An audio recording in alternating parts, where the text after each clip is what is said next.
Mohamed Hicham, vous êtes militant des droits de l'homme et opposant marocain. Depuis de nombreuses années, plusieurs rapports d'ONG et d'associations à l'échelle internationale accablent le Maroc sur la situation des détenus marocains. Comment se présente actuellement leur situation ?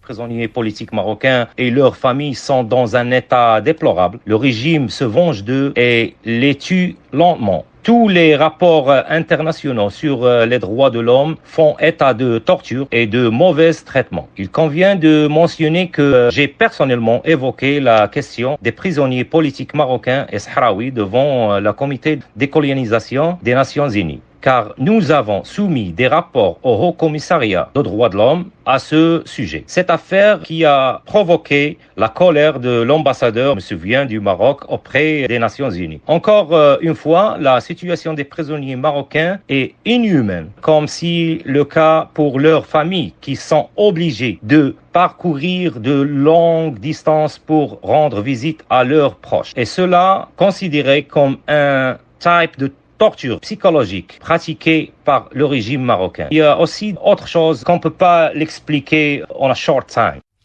La grogne sociale gagne le royaume. D'importantes manifestations à Paris contre le régime du Marzane sont prévues demain, le 17 juin.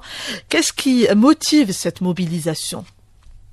Quand on sait que le Maroc est en bas du classement mondial en termes de taux de développement humain et quand on regarde les rapports internationaux qui affirment que l'individu marocain vit avec moins d'$1 par jour et la situation misérable dans laquelle la plupart des Marocains vivent, de souffrances quotidiennes dans divers domaines médicaux, éducatifs et sociaux, de la cherté de la vie, tout cela à cause de la corruption du régime marocain et de la corruption de tous ceux qui sont dans l'orbite du pouvoir. Si le peuple marocain se produisait et participait à ces manifestations, ce serait une réaction naturelle à toutes les souffrances que traverse le peuple marocain.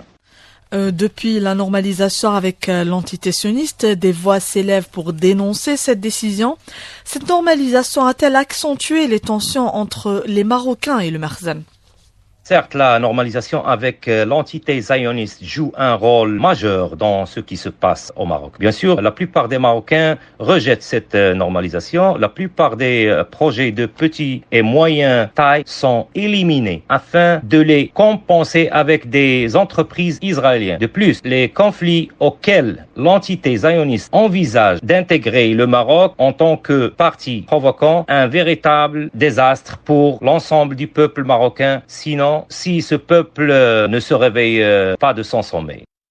Mohamed Hicham, vous êtes militant des droits de l'homme et opposant marocain. Merci d'avoir répondu à nos questions.